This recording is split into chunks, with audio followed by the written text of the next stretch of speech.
บายดีทุกคนเด็กใจสบายดีเพื่อนๆที่เข้ามาติดตามชมคลิปของเขาอีกแล้วนะมื้อนี้ก็อยู่หันจิดีหน่อยคือเก่าคือเดิมทุกคนมาถ่ายคลิปน้ำมือของเขาอีกแล้วนะมีข่าวใช่ไหมครับมาแจ้งให้ทุกคนได้ฟังอีกมื้อนี้น้องสวรรค์เขตเฮาสิมีงานอีกแล้วงานคอนเสิร์ตนะจิดีหน่อยเอ้ย คอนเสิร์ตยังคอนเสิร์ตจากพี่น้องฝั่งไทยไทยแหละมา ยังบ่ฮู้เป็นไผคนเนี้ยอัปเดตเพิ่นหนึงเพิ่นสิมีงานใส่มือเขาดาวนะพี่น้อง ใหม่พัชรีมากับใครเนี่ย จากบุหูไผ่เนาะติดตามชมกัน ขอบคุณค่ะ ทุกคน ขอบคุณค่ะมากค่ะเอาเงินเอาทิปมันเนาะ มาลุ้นกันว่าสิมีน้องที่ดารามาบอกทุกคนคอนเสิร์ตในฝั่งลาวในมืออื่นบ่มันอื่นพี่น้องใกล้นะมันกำลังส่งเขาดาวพี่น้องเขาก็บ่จื้อสวรรค์ ดา สวร ราร ค์ นักร้อง อย่างเนาะ กับสิ สวร มาร ค์ แล้วนี่ไก่สิเข้าดงเข้าดาว ไอเต็กอยู่ซะไอเต็กพี่น้องอยู่ซะไอเต็กอยู่ในสวรรค์นี่พี่น้องบ่ฮู้ว่าสิมีน้องฝั่งไทยผู้ใดแน่มาเนี่ยมาเฮาทีมมาอัปเดตให้ทุกคนได้ฟังอีกบัดนึงสำหรับข่าวๆทุกคน ใคร เนาะ ได้สิมาเนาะ เนาะอันจักใบในยังบ่ฮู้ อืม ในห้องดังทั้งฝั่งไทยฝั่งลาวคือเก้าตอนหับมือเขาดาวนะทุกคนนะเดี๋ยวไปดูนำกันว่ามีไผสวรรค์ฟันไนท์ชื่องาน วัน เนาะนี่ ค พี่ ริ น้อง สต์มาสกับวัน สวรรค์ เข้าดาวเนาะ แม่นสวรรค์ เช้า ฟันไน หา ท์ กับคริสต์มาสแมันบ่ เป็นงานเทศกาลอาหารเน่งานคอนเสิร์ตเน่พี่นะ แล้วก็30กับ31กับเข้าดา เขาดาว ว แม่น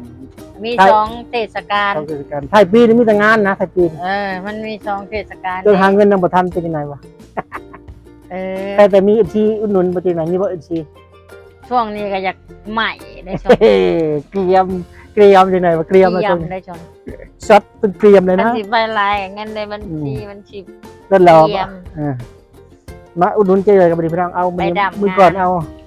วันนี้เอาใส่นมมาดิเด้อเจ๊ ไปดำงานดำสองพอ พอเจ๊ไหนวะแต่ว่ามื้อนี้สิเอากรีดพี่น้อง ออกเลยซื้อเบียร์เทอละแสนกีบแสนกีบ ว่าสิพาทุกคนไปบ้านน้องอันที่ดารายังบ่ทันไปถึงคนนี้บ่มีหมู่ไปหาหมู่ไปอยู่ไปก็ไปเลยไปคนเดียวก็มันอันนั้นได้พี่น้องก็ต้องมีหมู่ไปคนนึงนะทุกคนนะ ว่าท่านได้ไปบ่บ้า ยั น งไม่ไปสัมบันน้องที่ดารา ที่ดารา แม่นมื้อหน้ามีโอกาสก่อนพี่น้องสิพาทุกคนไปเที่ยวบ้านน้องที่ดาราไปหมู่บ้านนะพี่น้องก็บ่แม่นไปบ้านไปหมู่บ้านคนน้องที่ดาราไปเบิ่งนํกันเนาะว่าหมู่บ้านจะใหญ่สักแค่ไหนจริงๆกับบ้านหมู่บ้านเล็กๆนะทุกคนแต่ว่าคือว่าได้สร้างเผือกต้องเกิดอยู่ในป่าได้สร้างเผือกต้องอยู่ในป่าเป็นตัวอย่างน้องที่ดาราเป็นสร้างเผือกเป็นศิลปินเนาะที่มาจากอันนั้นนะพี่น้องมาเลยทุกคนว้าวมาเถอะเรา แต่ไป ถ่ายกิ เบิ่ น งไม้ไทยมากก็รู้สึกว่า ไม้ มีอาการอยากไข้ ไม้พิรมพรไม้พิรมพร ไม้พิรมพ เอ ร อพิรมพรมัน เมื่อ ไม่ กี้ ใช่ นี่ว่าได้ก่อน ไม้ไทยไข่บ่จินหน่อยไข่อีกสิกินยาเสร็จเด้อ กินนั่นที่พี่เส กิน เด่ ที่ น พี่ชายแต่มันจังบ่อันนั้นไปได้นะคน อา นะ การบ่อยากดี ตอนแรกๆคือเก่ามาหาหมู่เฮาพี่น้องกับเพื่อนเรานะวันนี้นะเพื่อนเราก็ขายน้ำอยู่แถวนี้แหละ เป็ พี่ น น้อง ออนแอร์เนาะ พี่น้องท่านใดที่ว่าสนใจอยากมาอุดหนุนหมู่เฮามาได้ทุกคนเด้อเมื่อก่อนก็มากินของทีมงานยูทูบเบอร์ซื้อไว้ให้จ่ายเงินมาให้แล้วก็เฮาก็มากินน้ำลังทุกคนนะผู้เห็นเฮาเพิ่นก็ฝากไว้มันจะได้น้อยประมาณนั้นทุกคนสำหรับFC เฮาก็ขอบคุณหลายๆบ่าวสุขบ้านสวนนะที่ซื้อน้ำใจน้ำไว้ให้อยู่ในห้างเจนิสหน่อยอร่อยทุกอย่างนั่นเองพี่น้องจ๋านะในการยันแรกๆนี่พี่น้องว้าวจักโมงไอ้เจ๊เบิ่งมื้อนี่ 5 โมงครึ่ง 5 โมงครึ่ง 7:30 นาทีตอนนี้พี่น้องกำลังอัดคลิปนะในเบิ่งนี้นะพี่น้องน้ำเจหน่อยนี่จอกใหญ่นี่พี่น้อง15,000กีบนี่พี่น้องใหญ่กินจะบ่ คุ้ เบิด มค่ามาก คุ้มค่ามากเลยจอกคน15,000กีบบ่เจ๊ แม่ เออ ปีหน้านี่คาดว่าสิมีราคาต่ำลงอีก โอ้ สิปรับเปลี่ยนวิธีขายอีกเพราะ ว้า ว่าว มันรู้สึกว่าปีนี้มันแบบ มันบ่อยากโอเคปานใดลูกค้าปีหน้าอาจสิปรับเปลี่ยนราคา ปีหน้าได้โอ้ธรรมดา ขาย เลย ราคาต่ำลงแต่ว่าเฮาได้ขายรายเจาะก็อย่ามันเนาะ อืม ได้ขายรายแก้วก็อย่ามันพี่น้อง คัดกะว่าสิราคาเท่าไหร่คัดกะว่า ก็ว่าสิมีดอก5,000 10,000ไปซั่นแหละ ขายดักเฮียนเด้เนาะมันบ่ แบบว่าเด็กน้อยนักเรียน อืม เขาก็ติด ติดน้ำอยู่แต่ว่าเฮาราคาเฮาต่ำเฮาบ่มีพี่น้องเขาว่าน้ำแซ่บอยู่ได้เด็กน้อยหลายคนก็มาย่องว่าแซ่บแต่ว่าเฮาบ่มีราคาเด็กน้อยค่ะพี่น้อง โอ้ มันมีราคาเด็กน้อยนี่พ่อแม่เขาก็พาซื้อตลอดอยู่ได้ โอ้ ดอกเด็กน้อยนะ แม่น พี่หน้าในสิบว่าสิปรับปรุงห้านน้ำแล้วก็สิเฮ็ดป้ายน้ำเฮ็ดราคาให้เขาฮู้เลยนะจะแจ้งนะ การตลาดเป็นธรรมดาได้ทุกคน พี่ พี่ หน้าก็กล้าว่าสิเฮ็ดแบบนั้น อ่า ก็สิเขียนว่าเริ่มต้นแต่5,000ขึ้นไปนี่ ดึงดูดลูกค้าเนาะเด็กน้อยหลายคนอยาก แต่ว่าเงินบ่พอบ่ถึงพี่น้อง บางคนอะไร แม่นเขาย่องนะคะว่า เด็กน้อยบางคนว่าเอ้ยเจ้าเฮ็ดแนวใดมันคือแซ่บแท้มีได้อันแต่ว่าเงินเขาบ่ถึงเขาอยากกิน ไซมินิไซนักเรียนอยู่แล้วนะพี่น้องเนาะที่ไหน พี่นายนี่ก็สิปรับปรุงร้านเจ้าของแล้วก็สิเฮ็ดป้ายให้มันชัดเจน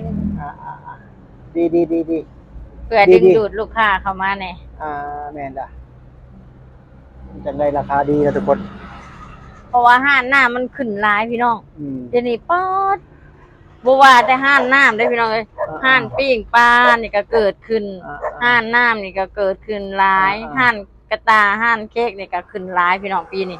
ในช่วงปีนี้ ในปีนี้เนาะ แม่ มีลูกมีอันผู้แข่งร้ายนะไว้ไงเนาะ แม่นเขาต้องเขาสิปรับเปลี่ยนวิธีขายก่อน ดีจะได้ดี อย่ามัน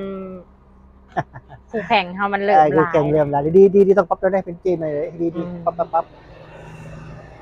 ว้าวบรรยากาศดีเนาะค่ำแล้วรถเริ่มใต้ตาแล้วตอนนี้จ้าเซนเราจะมีงานอีกแล้วพี่น้องเดี๋ยวจะไปพาทุกคนไปเที่ยวงาน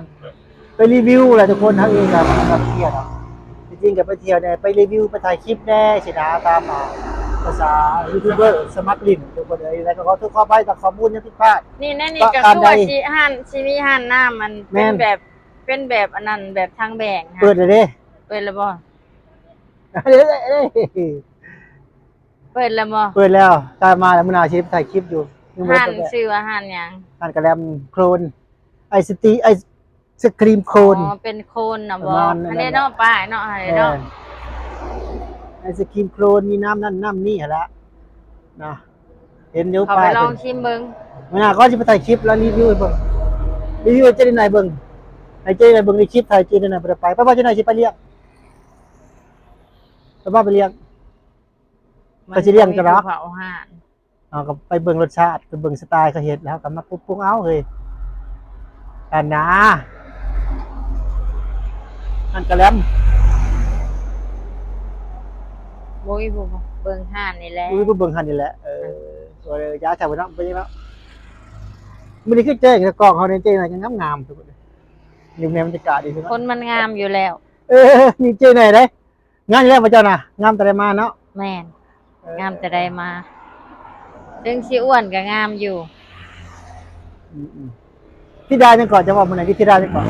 นะ ที่ดาจังจะว่าที่ดาจังก่อนที่ดาช้างบ่ ธิดาชา เขาน้องนางห้องที่ดาลาว แม่น อันนี้เลยที่ดา เฮานี่สิธิดาชาพี่น้อง ต่อไปคุณก็คือดีนะเว้ยช่าง ธิ ก็ ดา ช่างน้อย ชาเลยได้นี่ ช่างก็ช่างน้อยไปหรอกเนาะ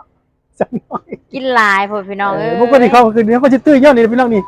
แม่ กินบัดอยากเขาขึ้นอยาก กินบ่กินบัดคืดอยาก พยายามอดอยู่ อยู่ได้ อยาก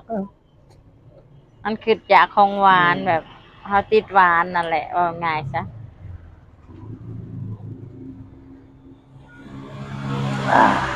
แต่อยาก โอ้ กด แซ่บเลย แซ่บเหมือนเดิมแมันบ่ แซ่บเหมือนเดิมพี่น้องเอ้ยห้านเจ้นิดหน่อยของเฮานี่นะ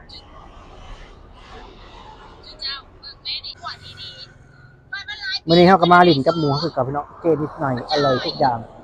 อยู่ในตอนค่ำแรกที่บรรยากาศให้ทุกคนได้เบิ่งว่าสิมาแต่เช้าพุ่นแหละครับเขามาที่ว่าชวนกับทีมงานเนาะพี่น้องว่าสิไปสิไปบ้านหมู่บ้านของน้องธิดาลาวแต่ว่าทีมงานเฮาปัดข่าวบ่มีคนไปนำเอาก็เลยอย่าพี่น้องไปคนเดียวมันแน่ๆนะพี่น้องก็เลยสิไปคนเดียวสิไปกับทีมงานเพราะมีพี่กล้องให้นะพี่น้องทีมงานเอาปัดข่าวเวียกค่างานก็ยังแน่เลยว่าอย่าซะก็ไม่น่าก่อนนะอาจจะเห็นคลิปหมู่บ้านของ น้องธิดาลาว FC ก็คอมเมนต์เด้ว่าไปให้ได้เด้อว่า